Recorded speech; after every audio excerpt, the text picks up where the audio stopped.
Welcome into another installment of Cut Ups. We are back for the 2026 season. I'm super excited to be here with the man of the hour. Our boy Toski was gracious to do it again this season, and I'm super excited to learn even more from him. I'm excited about the show we got for you guys. This is the preseason version of Cut Up, so we won't be looking at Michigan film. We will be looking at some Utah film because everybody wants to know. Okay, we got a new OC, we got a new staff. Like, what what do we should we expect, right? And so I thought it would be fitting to have our cut ups guy Toski break some things down on what he saw, what he likes, and what he hopes to see from this team in the fall. So once again, welcome in. Appreciate you guys. Likes, subscribe, and share it. Let everybody know we live. And Toski, how are you, man? What's been going on? Good, man. Just trying to catch up. I feel like the season has crept up on me. It's like, oh my gosh, I gotta get all the flashcards ready for all the numbers and get all the names memorized. And it's always a flood of intel coming in from fall camp. So no, I'm excited, and I feel like we have a serious staff now. No shade to the previous staff, but that was kind of we won a natty, and here's a promotion for a lot of guys. Yeah. And now this is this is a crew that's established. A lot of these guys are very long tenured, at Utah. A lot of them are coming over. So yeah, man, it's the plays you sent over that I set up here for us to look at tonight. A lot of encouraging signs. I think a common theme is going to be taking advantage of the athletes you have, big or small. So so that's exciting. I'm excited by the film, and yeah, I'm excited to get going on review. If you guys haven't seen any of this stuff, what we usually do last season, Darnell and I walk through plays, and I played football. I come from mainly like a fan background, so the way I break down film is I don't use a whole lot of jargon. It's more of this is what I see. I've been doing this for 10 years or so now, probably 8 years. But I explain concepts as I see them, and this is always a collaborative effort. So a lot of times certain comments will introduce different things that maybe I didn't see in a play, and I view this very much as a review of the film from a fan with fans alongside you guys. So no, excited to get it going. Yeah, so before we get into the film, Toski, I'm going to break down a little bit about who Jason Beck is, some of the research that I've done on what does he like to do. We're going to go over quickly the stats from last year because I think it puts a lot in perspective, right? And then we're going to hop right into the film. So first thing, guys, want to let you guys know that I call Jason Beck an evil genius, right? I think he's the closest you're going to get to an elite play caller at this level because he does a lot with a little, if that makes sense. I got a quote unofficially from somebody who knows somebody in the building, and they said, man, when we got to Michigan, we felt like Deion Sanders, but in the opposite. We felt like we pulled up to the mansion and the Louis luggage was already there. And if we can make what we had at Utah, which wasn't chopped liver, but it wasn't on the level of what Michigan is, if we can make that the number 3 offense, the sky is the limit. So let's break down real quick. Share this. So let's break down exactly what we're looking at. All right. So, I don't even really care about the individual stats. I just want to break down something in the team. This was the 3rd offense in the nation last year, right? And so for all my old school Michigan fans, I know the first thing you're asking is, well, are we going to run the ball? Because that's Michigan's identity. Are we going to be tough and run the ball? And guys, I'm here to tell you that running the ball is still something that is going to be here in Michigan. It's still going to be a staple. Look at this. They ran the ball a total time of almost 600 times, and they rushed the ball for almost 3,500 yards on the ground, right?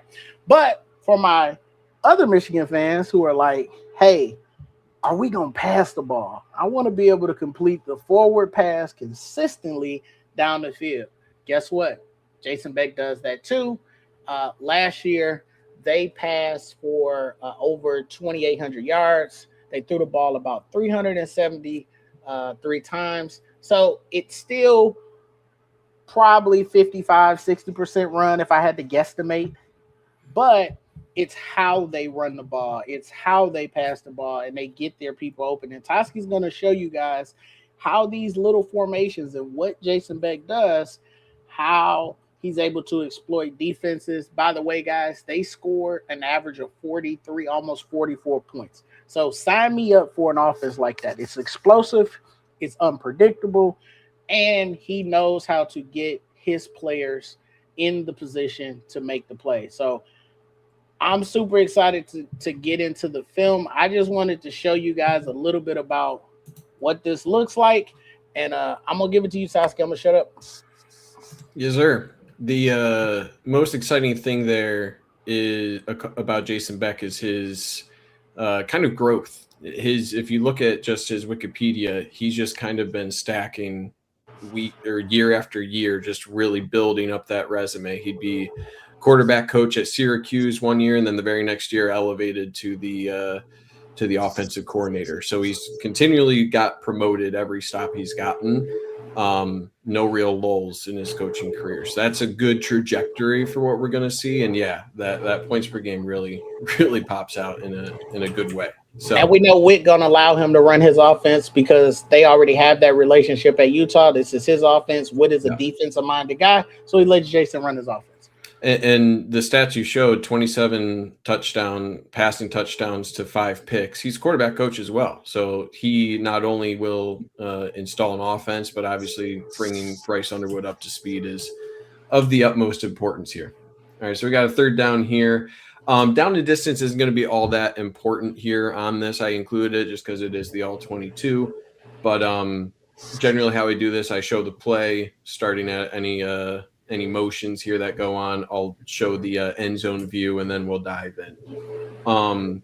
Thing I really like right away that you'll see, there's going to be a ton of motion here. And this just gathers so much information. How does the defense move when you send this little orbit out of this running back? How are the linebackers moving? What's the secondary doing? And that gathers a lot of information for you. So, let's go to the wide view here first. So you can see the linebackers are kind of shifting all around. And as soon as you get all of these guys kind of communicating as this running back is going this way, you're just creating havoc. These guys have to shift around. They're changing responsibilities. Once he gets outside the tackle, that'll shift his responsibility, like out in the secondary here. Obviously, we don't know exactly what they're running on defense all the time here, but that's what this does. It's a free way for the quarterback to maybe read, all right, what is the adjustment going on here? And it just causes chaos in the secondary. So that's always a win whenever you have the defense on their heels, having to communicate right up until the snap, take their focus away from the snap and reacting quickly, and more trying to figure out what their assignment is. So with this sort of play action here, you can see this is just kind of drawing everyone this way. So everyone's eyes are kind of coming this way. And another aspect I see a lot in this offense for Utah is a lot of what I call, and there is probably a proper term for it, but kind of a stalk technique, where this is kind of, I think, like a jumbo wide receiver, tight end here. Looks like he's coming out to block this outside linebacker, and then he's coming across against the formation, against the play action here. So, when everyone's reacting to this motion out of the running back in this play action over to the wide side of the field here, this guy looks like he's blocking. So this guy's going to be flowing this way, and he can just sneak on this subtle little drag route behind the linebacker level. And really nice blitz pickup there from the guard in the backfield. This guy, this little pump fake right here from the quarterback gets this guy off his feet, and then butt to the ground there. Yeah. Don't leave your feet. Boom, gets planted. So yeah, just really clever. This is, I feel like Harbaugh did this pretty well, getting your tight ends engaged here, but just misdirection. You don't really have to win here out of the of athleticism or anything. This is pure play design. You don't need to be a better athlete. You don't need to be a better anything really. Beat a guy one-on-one. This is just play design, scheming a guy open. That's where the ball is supposed to go the whole time. And quarterback waited for a window and boom, gets it. And that's first down and third down. Yeah, I like my offensive lineman mean like that. We're gonna see, man. We got I think 4 starters returning from last year, so there's a lot of reason to be optimistic about the offensive line for this year. All right, moving down here into the red zone. Again, just before we even start here, just look at all the motion, right? You start off with a bonus offensive lineman here. You're sending him across the formation. Just watch all the bodies moving here. And while you're doing that, watch all the communication that has to occur mainly on the linebacker level. But I'm getting some noise picked up, I think, from your end. Okay. Yeah, there we go. That's better. But just look at that change in what that look is when you come out like this, and then you're moving an offensive lineman to the other side. You're bringing 88 in, you're bringing 13 across, and then you have another motion. Just look at what that does to the numbers. And again, this is all of this touchdown is just manipulating those numbers. We'll go for the end zone view to kind of view the unbalanced formation this creates. But this is just scheming your way to a touchdown. It's a numbers game by doing motion to one side, sending a jet motion to the other for the fake. There's only so many bodies that you have to block, and that's because of all of the motion creating some chaos at the linebacker level, and you get favorable numbers on the left side after this jet motion. So I love this style of offense because you mentioned, Darnell, of like now that you have the athletes, you can do a lot with athletes, but you're not dependent on it. You're not dependent on having exceptional athletes when you're able to scheme up motions like this to get favorable numbers. And that's really valuable. So let's go through here just to look at the numbers on the play side. So when you're running this jet motion for 13, you can see at least on the second level here, for the defense, they're all kind of reacting this way. So let's just follow this a little bit on this play action here, and then we'll count the numbers of blockers that you have. Because it's just a simple kind of power action here where you have the left side all caving down, and then you're pulling one body here. So you're just caving down, cave down, cave down, cave down, and then you're bringing this this jumbo. Actually, I'm not sure. Is that tackle? Yeah, that's the backside tackle here. You're pulling him across. And all he has to do is kick out that end there, and then the running back makes one move. And that's it. That's after one move, there's nobody else there because the jet motion is selling everything. This guy's coming up field. The second level is all going this way. And then this puller can really easily take out this defensive back. Right? You don't need to be the biggest, baddest guy here. You're going against a defensive back because all the chaos of that motion before the snap created a very favorable matchup for your tackle coming across. So also keep in mind with just how many bodies there are here with this action here, this guy's acting kind of blind, right? You got to look from his perspective. If you go, in his helmet right here, he's not able to see really what's going on here. He saw the jet motion coming across here, but by the time he recognizes that the quarterback actually kept here, that's why he's off balance. So if we move forward here, you can see he has to react late. Now he's overreacting, but by the time he's trying to cover that hole that 88 is creating, it's too wide for him. And he's late to the reaction, so the quarterback can already make his inside cut off the hip of 88. He's reacting too late, and good luck. You're done. So definitely could see Bryce doing that.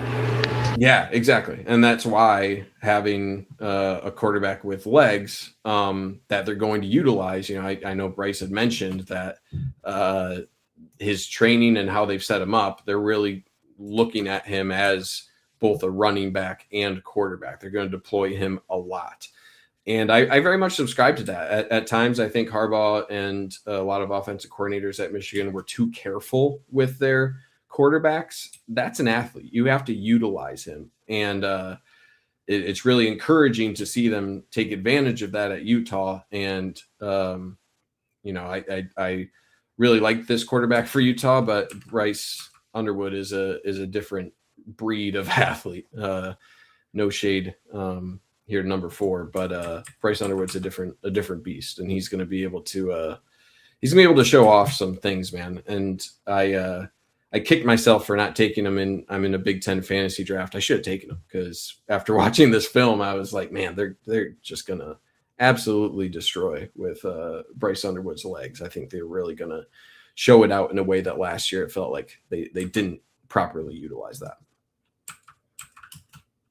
No, I think, and I'm sorry, that's my computer, but I think that it's clear that that's what's going to happen. Like I said, I've talked to some people who's close to the staff, close with somebody that works with Bryce every day outside of Beck, and he said that Bryce, he sometimes finds himself having to let Bryce know, like, bro, you're big enough that you're going to run through arm tackles. Yeah. Like, just put your head down, put your shoulder down, not the throwing shoulder, but the shoulder down, and just run through those tackles, and it's going to be touchdown. So, and he's broken a couple of those in practice so far that I've heard too.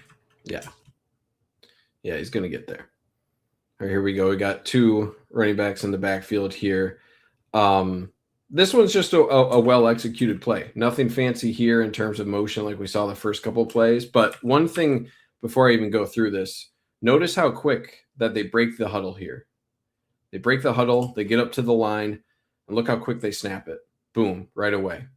So even then, these are subtle things that I feel like Urban Meyer at Ohio State always ran exceptionally well, of not only motion, but getting up to the line quick. Look at the defense. They're all trying to figure out their alignment. They're not even set, and they're already off to the races. So just little things like this that can get you an advantage right away in the play. And then the rest of this is just good execution. I'm not going to spend like a whole lot of time breaking down this play, but you got a kick out block here for 52, lead block from the front side running back out to number 5 here. Double team here. Number 44 does leak through here. You'd like to see a little bit better job here out of this offensive lineman, but there's plenty of room created from that double team. 52 does a good job sealing that edge, and then 88, the lead blocker through there, picks up a guy and a good bounce, picks up maximum yardage. Another thing that I saw pretty consistently, wide receivers are always blocking, and that's something that I know Michigan is stressing. If you don't block, you're not getting the rock. I think that was a quote from one of the coaches that I saw. So that's great. And that's, there's a lot of principles, a lot of what I would call fundamentals of different positions that you should hold true and hold a standard for your players and for different position groups. So that's what I like to see downfield.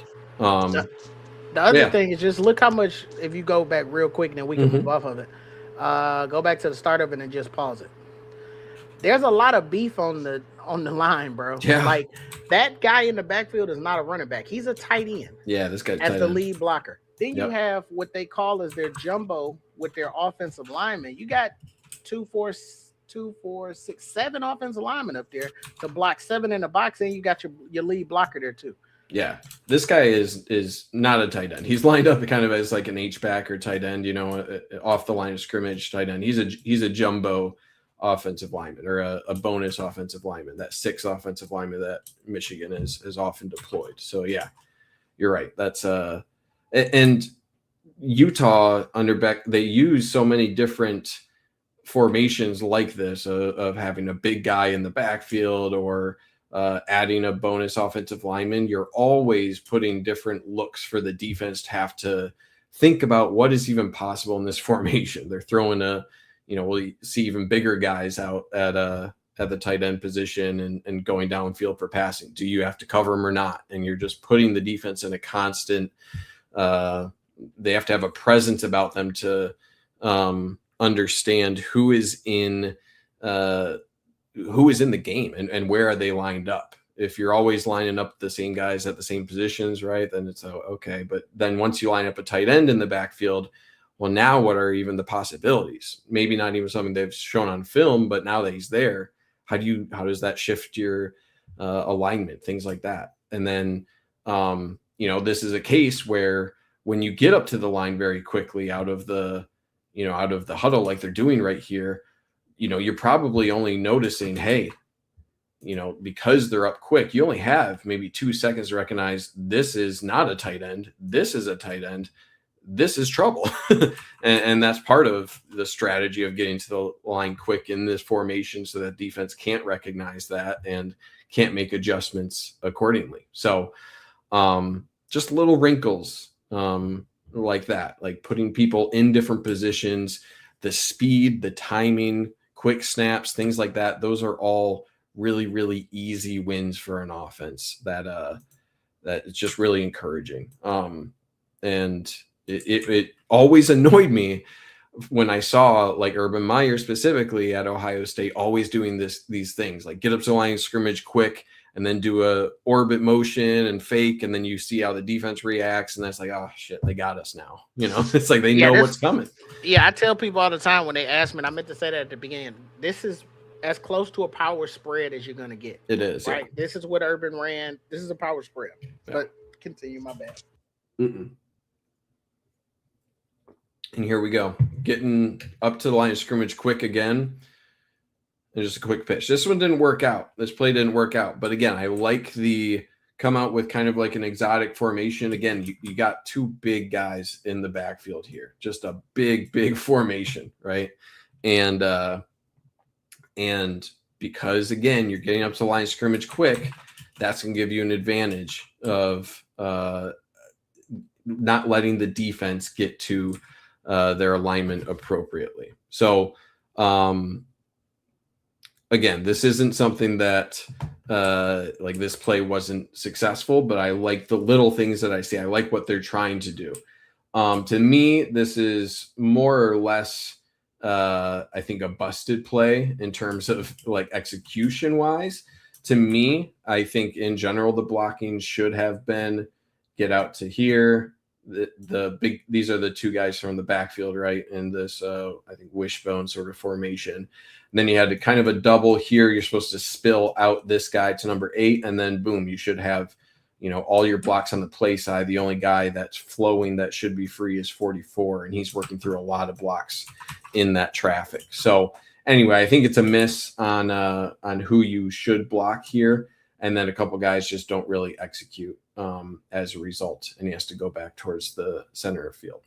But again, I like the formation, right? In terms of anyone concerned about not doing a man ball or not lining up big guys in the backfield. I mean, 99, that is big dude, man. That is a big dude lined up at fullback. And so a couple miss IDs, right, in the actual blocking scheme. So it didn't work out, but I'm encouraged that that Smash Mouth football brand, that's not going anywhere. So should be interesting. To see who becomes the Rhino for us, right? Because they're bringing that Rhino here. I've heard names like Avery Gash, maybe whoever loses out between Frazier and Babs. But I'll be interested to see who takes that, because they use this Rhino in different ways. And Toski is going to get into some of the exotic ways they use that 99. 99 is the Rhino for them, by the way. Yeah, he's crazy, man. He's a fun player. I had a lot of fun watching him. Okay. Real quick here, Michigan OSU needs to do primary uniforms. It's an abomination. It's never happened. This looks phenomenal, breaking down the film for BYU versus Utah. More rivalries need to do just the primary versus primary uniform. It would look phenomenal. Anyway, this play, again, this is strictly recognition of misalignment and taking advantage of that really quick, getting to a snap. Look at how discombobulated the defense is. It is just crazy how simple this looks. And that's like a common theme here of when you work fast, like when you're getting out of the huddle fast. Let me back up, make sure, because I think they got out of the huddle pretty quick on this one too. You know what confused them? Pause. What's that? Oh, look up. Yeah, you got They're this guy. confused. They're like, are they going to throw the screen? Right. Is he going out for a pass? Because there's your rhino. Because there's the rhino. Yep, the rhino's out there. So no, this view doesn't show it. The other view does. I have that right here in the slow down version. So yeah, when you have that, again, look at just what I'm watching here is all the BYU guys. There's like, what the hell do we do? Like, because you might think, are we throwing it here? Like, oh, we're missing a body over here. Obviously, it looks like they're kind of in a too high, but the too high are out over here, right? So you have this massive just gap right here. Quarterback recognizes that, and boom. Super easy. What is that? 15, 20 yards right there. So the alignment's all thrown off. Only now does this linebacker recognize, oh, crap, there's nobody out here. Quarterback recognizes it, and boom, that's just easy. Easy money. So that's just smart football, right? You don't need to do anything special here. This is just by throwing out the rhino out there that you got, to the 35-ish from your own 11-yard line. So you're looking at a 24-yard pickup just because of your formation there. So that's incredible. And these are just easy things. Think of how minimal time you have to actually practice this play, right? You might have a couple different options out of it, but it causes so much chaos. The defense can only prepare so much for things. And the offense can install just a little package like this, a couple times a week leading up to it and get the easiest 24 yards you'll ever see. So that's just really fun deployment of that rhino. All right, a little bit later on in the first quarter for this game, close to midfield. Again, look at all the motion, getting across the formation. Now you got trips with a big guy on the left side here, jet motion, and we're looking at numbers again. And this is, again, a very favorable look because of the motion.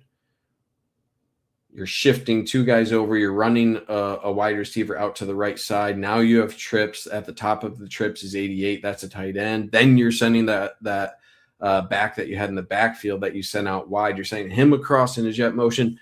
Think of everything I just said there and then trying to process that in, 3 or 4 seconds, 3 seconds as this is happening as a defense. Defense just must be discombobulated as hell. They have to communicate. 17's looking back. They're all trying to talk, looking at wristbands. They're all trying to figure out what the hell to do. And we'll look at the other view for just the numbers on this side. But again, it's not like 13 is having to do all that much here. I mean, that's a hell of a block on the outside. Yeah, but say, what a block. But but a lot of this is guys just doing their jobs. And all you need, because you scheme the numbers, all you need is 3 guys doing your job. So instead of needing all 10 of the other offensive players or 9 players getting their blocks, because of all of this motion, all of this setup, you're creating a very favorable setup for your offense. So I feel like I keep saying this. I feel like a broken record. So if you have to rely on your talent difference or your talent advantage, you are able through the scheme, through motion, to gain an advantage through just preparation, just schematics. So here's, I think, the big block from 18 on the outside. You got a block here on number 0. And then all you really need is 1, 2, 3 blocks, and you're almost home free. That's it. So you're taking out pretty much everyone here. None of this really matters. And that's a lot of bodies, right? So to bring this down to just these 3 blocks or 3 or 4 blocks here, that's huge.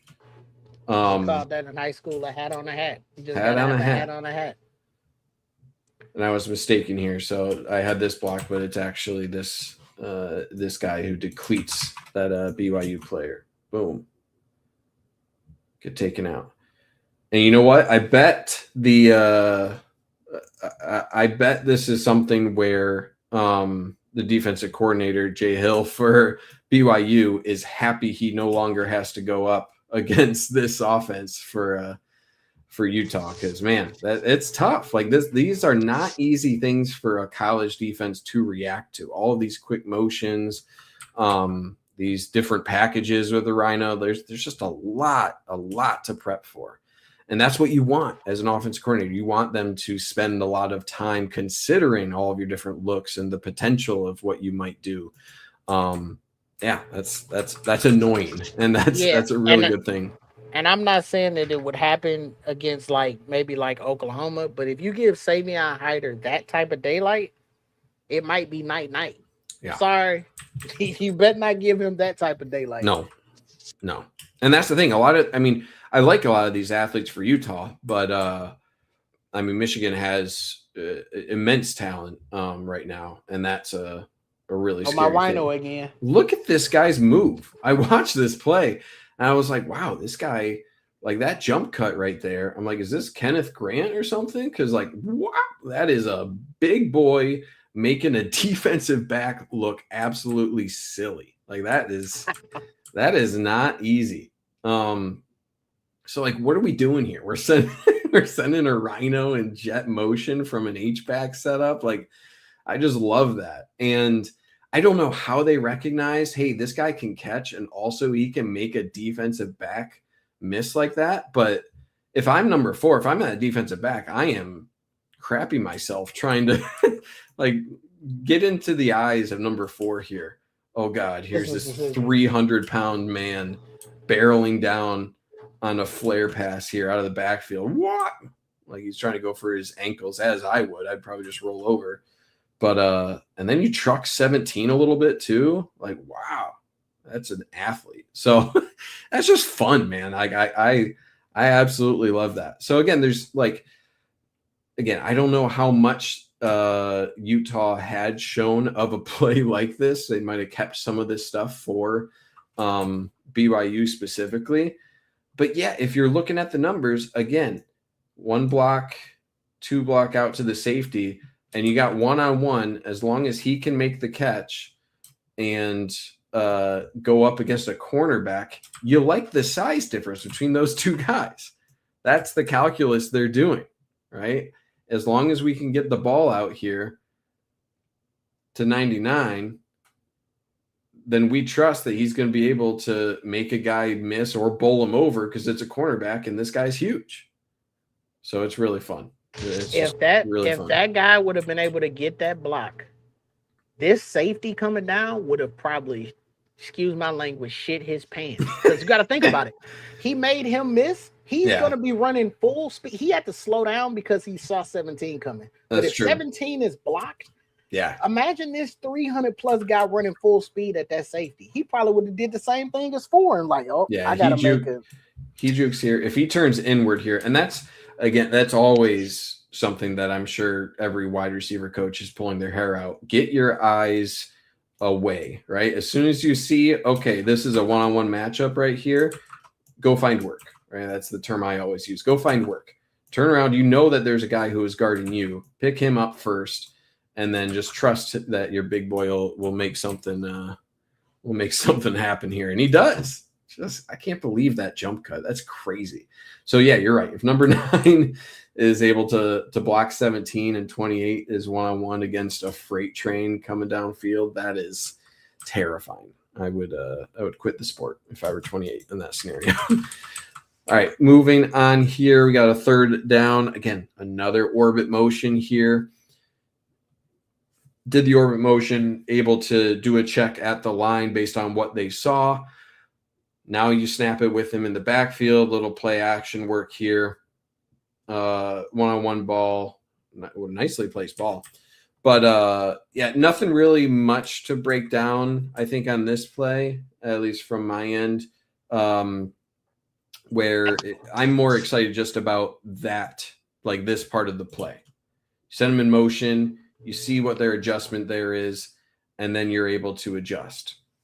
To me, that was a check with me. The reason why I put that play in was because the motion let Dampier know what they were in, and he knew this was 1-on-1 on the outside all day, and he wouldn't have been able to do that without the motion. So I was just showing how they're going to use this motion to make the picture clear for the quarterback. Yeah. Yep. Yeah. Because if it's zone, then you're expecting a motion out is going to shift how the secondary reacts to that because you're adding bodies to one side. If it's man, you might see someone following him out of the backfield. And these are just little things you can pick up on, based on what you saw in film of what to expect from a defense. And then you can apply that to, like you said, Darnell, the quarterback's mind and where he's going to initially look based off of that. So you can gain so much knowledge just from doing motion, and having an offensive coordinator who is also your quarterback's coach. They're going to be in sync and they're going to have that kind of in tune. Okay, do the motion, look to the sideline. I'll affirm, my thoughts with a symbol or something. They're going to be in tune when that happens. And a lot of these things, I'm excited for Bryce Underwood of just giving him more confidence because he's got all the ability in the world. You have to think last year, not a whole lot of confidence with what I would consider a staff that just really wasn't all that ready for the moment is maybe a good way to put it. But now that you have an offensive coordinator bringing in his offense, who's also the quarterback's coach, that's going to instill a lot of confidence in a quarterback who I think will benefit greatly from that. All right, 1st and 10 here. You're at midfield. Again, a little quick orbit motion. And what have I said all evening now? Numbers. It's just a simple numbers game. And having this quick motion like that, you are just eliminating so much of what you need from your offense. Great blocking downfield from your wide receivers, something I know, again, that Michigan is stressing quite a bit. So let's look at the other view just from a numbers perspective, just a quick motion here.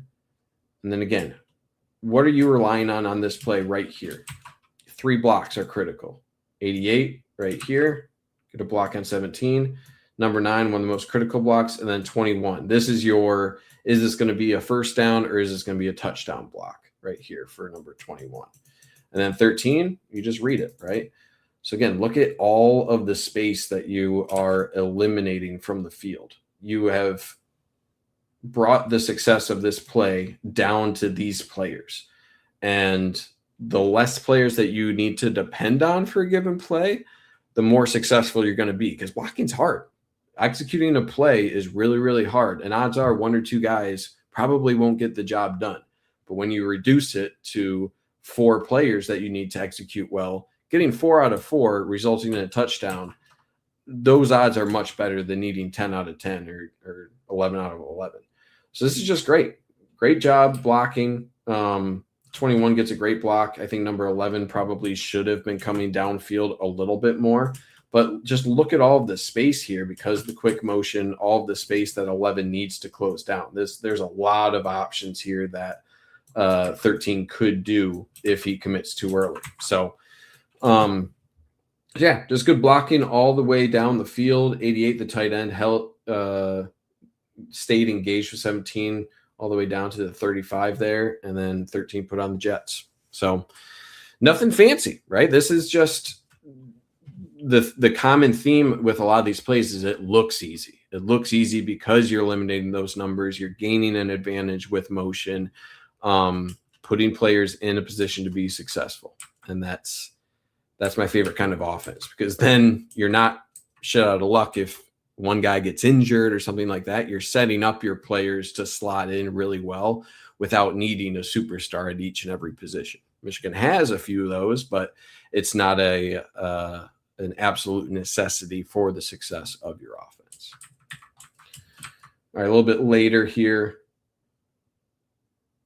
And again, another motion. We see kind of a similar play as last time, but this time you see and I think this is you have the quarterback out wide if I remember that correctly. So you bring in again different personnel, similar kind of look as that touchdown play of where you're sending 13 and kind of this motion into the backfield, but instead you have I'm honestly not sure if I think it's a running back in the backfield, maybe wide receiver, and he's going to take it. So again, just different ways of shifting the personnel. And yeah, because I think the quarterback's at the top of the screen right here.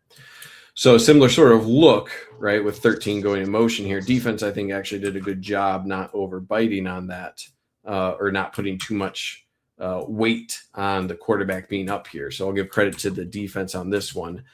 But again, just little things that an offense can do to stress the defense. Just FYI, FYI, that's a backup quarterback. Backup quarterback. Okay. So this would be like JJ McCarthy kind of, right? Like a younger guy, or like guy. Or like the guy they brought in from Colorado, or Tommy Carr. They do a lot of sometimes bring in both quarterbacks, and I think I got some plays where both running backs is in the backfield too, and the quarterback goes out for a wide receiver area. Yeah.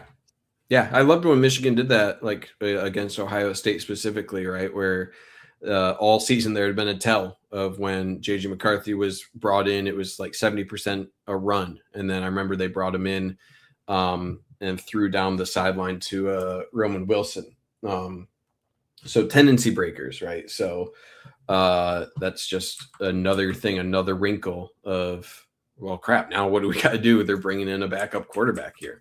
So yeah, love to see it. All right, we're down in a goal line here. Again, you got your Rhino in the backfield, little play action to him. And yeah, just a nice play call. I always loved little crossing routes like this. It's terrifying to have a little play action to a Rhino like that. And then, yeah, just nice play design with crossing routes. I'll break down the routes here in a minute. I was just about to ask you, Toski.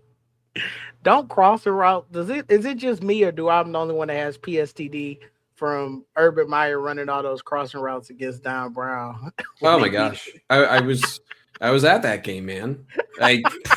It's ingrained into my eyeballs. Like it's I'm trying to think. I don't want to mention the name. Was it Vincent Gray who just got absolutely torched, who was a great cornerback? Yeah. But yeah, just not a good setup, right? So yeah, I mean, crossing routes in general are seldomly defeated, especially in a situation like this. So just executed really well. You can see number 12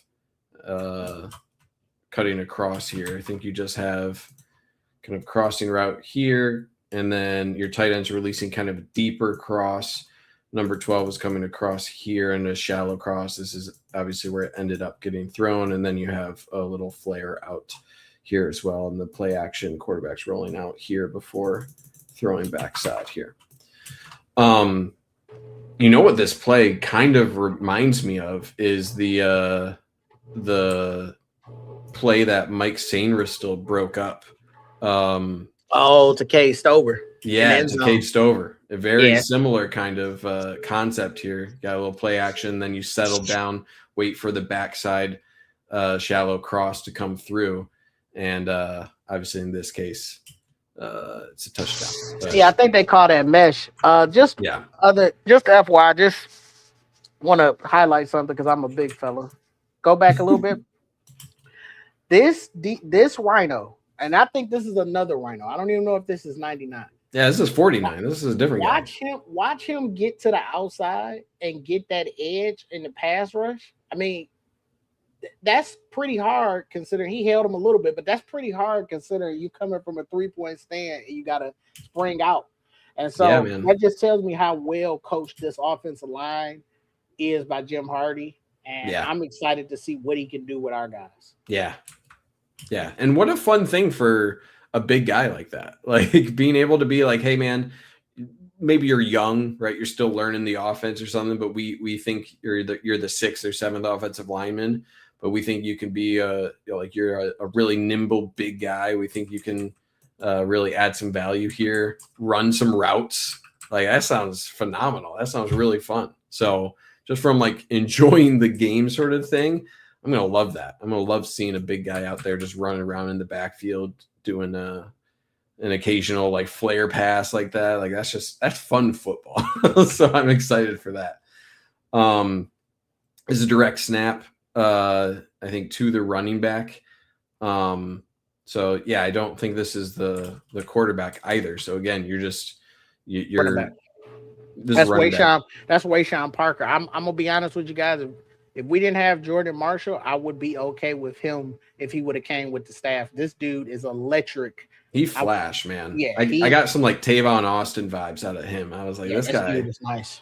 This guy is fun. But again, just the fear of God I felt in me when like Penn State would line up with Saquon Barkley at the quarterback or do a direct snap to him.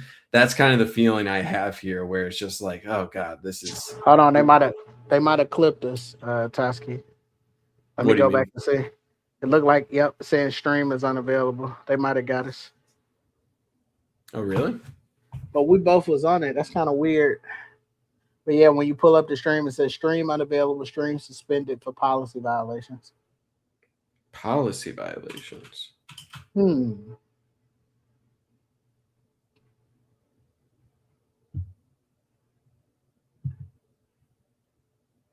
Yeah, it's not even Yep, that's what Trev just said. You guys got hit with copyright.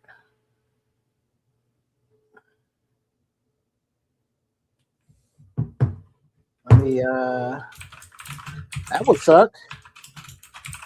But I do know that Brooks Austin did say that the Big Ten, but this not Big Ten all 22 film, so that's kind of weird.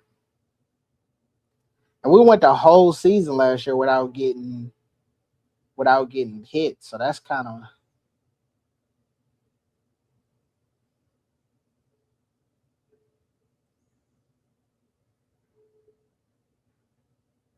Trevor said we got the notice. I wonder what the notice was.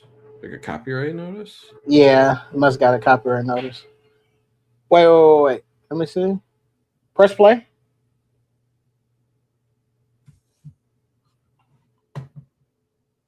End stream? No.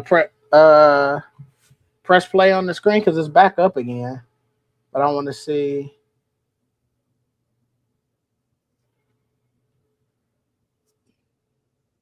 Or maybe he wants you to. Maybe he's saying we got to end it. But oh, it says I'm back. No, I see it. It's back as well. Yeah, he said, yeah, we got to notice when you're using all 22. We were. Press play right quick, and I can see on the. Yeah, I saw it was back. That was kind of weird. Well, hold on, guys. We're trying to figure it out. Give me a second.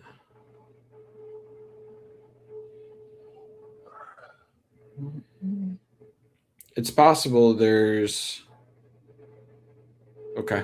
All right, guys. We're gonna end it here. We all know what's going on, but hopefully we'll be back next week. We'll keep you guys updated. Make sure you follow Blue by 90 on all YouTube, X, Facebook, all of those things. Throw a like, favorite on it. But we're gonna end it now. Try to figure out what happened, and hopefully we'll figure it out for future episodes. But thank all of you who came by this time, and yeah, just keep your ear to the various socials of Blue by 90, and we'll go from there. See you guys later. Peace. We'll be back tomorrow. Trev with Big Boutros. I know we missed Michigan review. Me and Trev might go live in the morning. Look for your notifications. If not tomorrow morning, definitely Big Boutros and Trevor tomorrow. Still got the OGs this week. And then if we don't go tomorrow, me and Trevor will be back Thursday and Friday morning leading up into game week. So we'll get this figured out for you guys, and look forward to seeing you either tomorrow or Thursday. All right. Peace. Peace.